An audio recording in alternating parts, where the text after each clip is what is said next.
အားလုံးပဲမင်္ဂလာပါဗျပရီးမီးယားလိကိုသာဦးစားပေးကြည့်တဲ့ကျွန်တော်တို့မော်ရင်ဟိုလို့ပြောလိုက်တာနဲ့ချယ်ဆီနဲ့တူပရီးမီးယားလိကိုရောက်လာခြင်း Please don't call me arrogant. I am a European champion and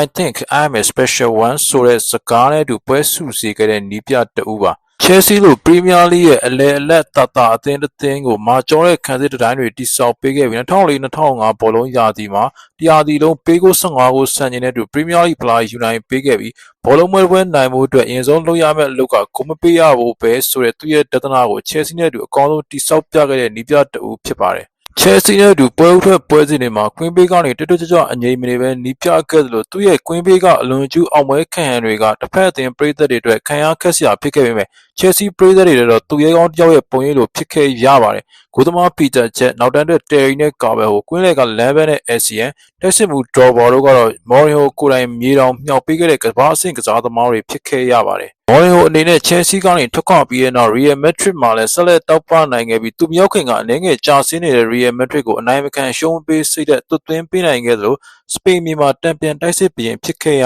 ပြန်ပါတယ်အဲ့ဒီခါကဂွာရီယိုလာနဲ့မော်ရီဟိုရဲ့ပြိုင်ဆိုင်မှုကအင်တမကိုစိတ်ဝင်စားစရာကောင်းခဲ့ပြီးဂွာရီယိုလာရဲ့ကမ္ဘာအကောင်းဆုံးအသင်းကိုဒီပေါင်းဆုံးတိုးပြီးရက်တက်ပေးခဲ့ပါတယ်2011-2012ရာသီမှာတော့ရီယယ်ရိုကိုစံချိန်တင်ရမှတ်တရားရယူပေးခဲ့သလိုတွင်းကို21ဂိုးထိသွင်းယူခဲ့ပြီးမော်ရီဟိုတယောက်တိုက်စစ်ကစားရင်ဘလောက်ကြောက်စရာကောင်းလဲဆိုတဲ့အကြောင်းလည်းပြသနိုင်ခဲ့ပါတယ်ချယ်ဆီနဲ့အတူလီဂျန်တယောက်ဖြစ်ခဲ့ပြီးရီယယ်နဲ့အတူဝါရီယာတယောက်လိုတိုက်ပွဲဝင်ခဲ့တဲ့မော်ရီဟိုတယောက်ဘောလုံးလောကရဲ့မင်းသားဖြစ်ခဲ့သလို feeling လည်းဖြစ်ခဲ့ရပါတယ်ဘောလုံးပွဲတစ်ပွဲမှာဘောလုံးပတ်ဆိုင်မှုများအောင်နဲ့အနိုင်မရနိုင်ဘူးလို့ဘောလုံးလို့ကျင်အိမ်ကိုယူသွားငါကတော့အနိုင်သုံးမှတ်ပဲယူမယ်လို့ဂွာရီယိုလာကိုခနဲ့ခဲ့တဲ့မော်ရီယိုတယောက်ညာကပွဲစဉ်မှာထူးခြားတဲ့ဆွမ်းဆောင်မှုဖြစ်ဖင်ဖီကာနဲ့တူအသင်းဟောင်းရီယယ်ကိုအနိုင်ရအောင်ကစားသွားနိုင်ခဲ့ပါတယ်ဒီနေ့ချန်ပီယံလိရာသီမှာမော်ရီယိုအနေနဲ့အသင်းဟောင်းတွေဖြစ်တဲ့ရီယယ်ချယ်ဆီတို့ကိုပြန်လည်ရင်ဆိုင်ခဲ့ရတာကတော့သူ့အတွက်အမှတ်တရပါပဲမော်ရီယိုရဲ့ဘင်ဖီကာကြောင့်ရီယယ်တို့အနေနဲ့ချန်ပီယံလိ16သင်းအဆင့်ကိုအလိုလျောင်းဝင်ခွင့်နဲ့လဲချော့ခဲ့ရပြီပဲဖြစ်ပါတယ်3ဂိုးနဲ့အနိုင်ရရင်တော့ချန်ပီယံလိကနေနှုတ်ဆက်ရတော့မဲ့ဒီပွဲမှာထူးခြားဆန်းပြတဲ့ဂိုးတစ်ခုကိုနာကျင်အချိန်ပိုမှာ